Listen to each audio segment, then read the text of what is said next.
नरंजपल्ली गांव में विनीत और उसकी पत्नी नंदिनी और उनकी बेटी ऋषिका रह रहे थे। एक दिन अपने मम्मी पापा के साथ ऋषिका, माँ पापा, कल मेरा जन्मदिन है, आपको बहुत अच्छे से मनाना होगा, इसलिए हमें आज ही शॉपिंग करने जाना है पापा, नहीं मत कहना, देखो। ओहो डियर, हम जानते हैं कि इस राजकुमारी का जन्मदिन कैसे मनाया जाना चाहिए। तुम्हारी माँ ने कुछ समय पहले ही तुम्हारे स्कूल के प्रिंसिपल से बात की थी। जाओ और तैयार हो जाओ गुड़िया।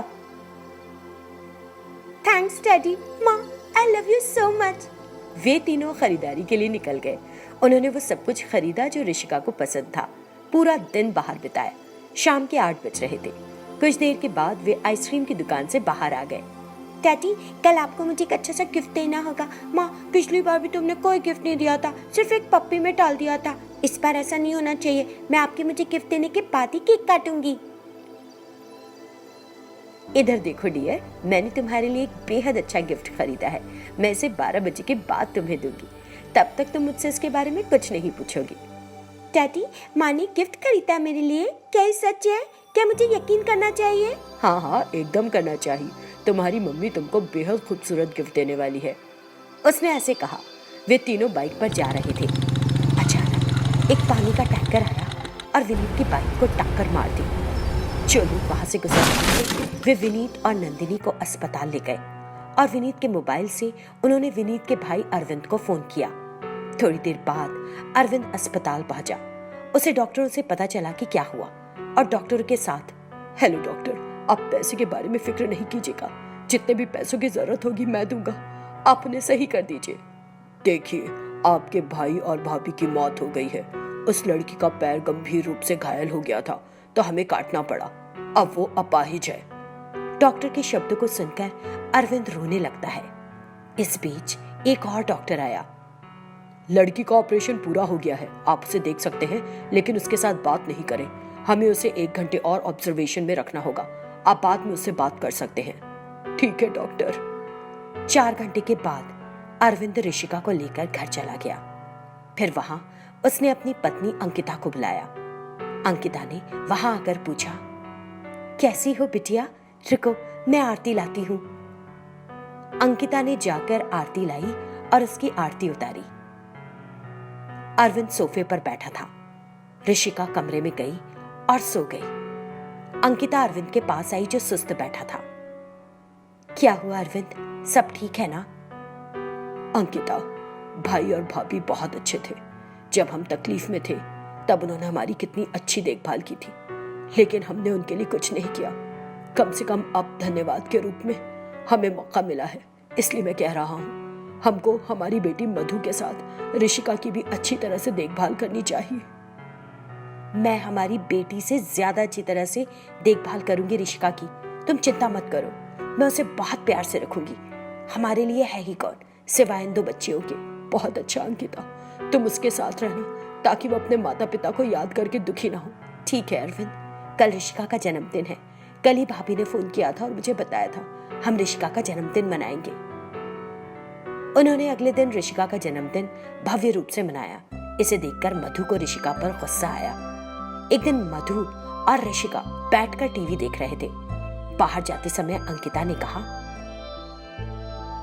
सुनो दोनों, किसी भी वजह से बाहर नहीं जाना, घर बैठो और टीवी देखो, मैं जल्द ही लौट आऊंगी। दोनों ने सिर हिलाया जैसे उन्होंने कहा ठीक है। अंकिता बाहर चली जाती है। मधु उसकी दोस्त रक्षा को फोन करती है। हेलो मधु, आज मेरा जन्मदिन है, तुमको आना है पक्के से? ठीक है, मैं आ जाऊंगी। मधु और ऋषिका एक साथ रक्षा की जन्मदिन पार्टी में जाते हैं। वहां हर कोई ऋषिका को लंगड़ी कहकर चिढ़ाता है। ऋषिका चुपचाप घर आने लगती है।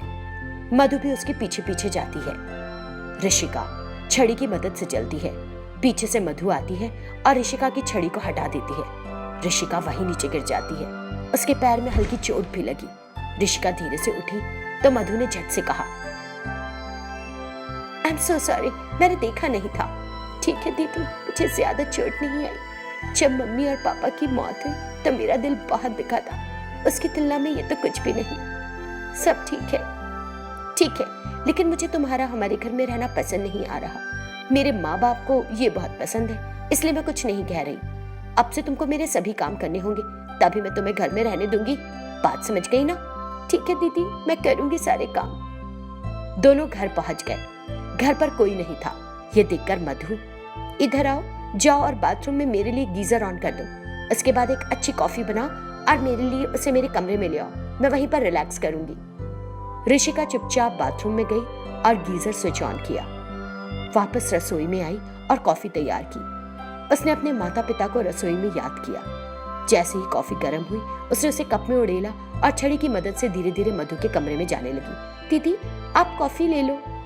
कप में कॉफी कम क्यों है? क्या तुमने आधी पी ली और बची हुई मुझे लाकर दे रही हो? नहीं दीदी, ऐसा कुछ नहीं।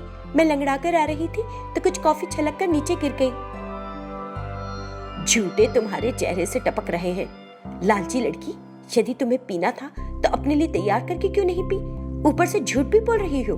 मधु ने ऋषिका के पैर पर गर्म कॉफी फेंक दी। ऋषिका के पैर में चोट लगी हुई थी। उसे तेज दर्द हुआ।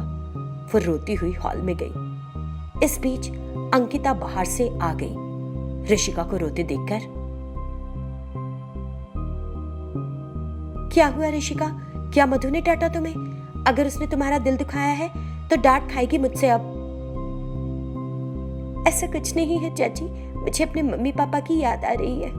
ओह अच्छा, ठीक है, अपनी बहन के साथ कुछ देर के लिए बाहर चली जाओ। यहीं पास में एक पार्क है, वहां जाओ और कुछ देर टहल लो, अच्छा लगेगा, है ना? नहीं आंटी, आप है ना यहाँ, मैं आपके साथ ही रहूंगी। ऋषिका ने बहुत कहा, लेकिन अंकिता ने मधु को बुलाया और उन दोनों को बाहर भेज दिया। मधु को ऋषिका के साथ बाहर जाना पसंद नहीं आ रहा था, क्योंकि वो अपनी माँ की बात को ना नहीं कह सकती थी। मधु ऋषिका को बाहर साथ में ले गई। इस तरह कई दिन बीत गए। अचानक एक दिन मधु को तेज बुखार हो गया। वो बिस्तर पर पड़ी थी और कराह रही थी। उनके एक रिश्तेदार की मौत हो जाने से उनके माता पिता गांव गए हुए थे। ऋषिका, तुम कहाँ हो? मुझे तेज सिर दर्द है और मेरे हाथ और पैर दर्द कर रहे हैं। झंडू बाम लाओ और इसे मेरे पैरों पर लगा दो। हे भगवान, मुझे तेज सिर दर्द है और मेरे हाथ और पैर भी बहुत दर्द कर रहे हैं। मैं दर्द सहन नहीं कर पा रही हूँ। वह ऐसे कराह रही थी। ऋषिका उसकी आवाज सुनकर झंडू बाम लेती है जो हॉल में शेल्फ पर होता है और मधु के पास जाती है। इसे मेरे माथे पर लगाओ, मेरा सिर फट रहा है और मेरे हाथ और पैर दर्द कर रहे हैं। ऋषिका ने उसके माथे पर झंडू बाम लगाया। बाद में उसने झंडू बाम को मधु के पैरों और बाहों पर भी लगाया। ऋषिका को समझ आया कि मधु को तेज बुखार है। उसका शरीर तप रहा था। तुमको इतना तेज बुखार है, चिल्लाने की बजाय तुम मुझे बता क्यों नहीं रही हो? तुमने कहा होता कि तुम्हें बुखार है तो मैं तुरंत आ गई होती। वो तुरंत डॉक्टर को बुला लेती है। डॉक्टर ने आकर मधु की जांच की। देखो, बहुत तेज बुखार है, इतना नहीं बढ़ना चाहिए था। हर घंटे ठंडे गीले कपड़े से शरीर पोंछना ताकि बुखार कम हो जाए। इसके अलावा मैं दवाइयाँ देता हूँ। उन्होंने कहा। दवाइयाँ दी और चले गए। ऋषिका उन दवाइयों को लाई और मधु के पास आई। पूरी रात ऋषिका जागती रही और गीले कपड़ों की पट्टी मधु के माथे पर रखती रही। 2 दिनों के बाद मधु का बुखार जरा कम हुआ।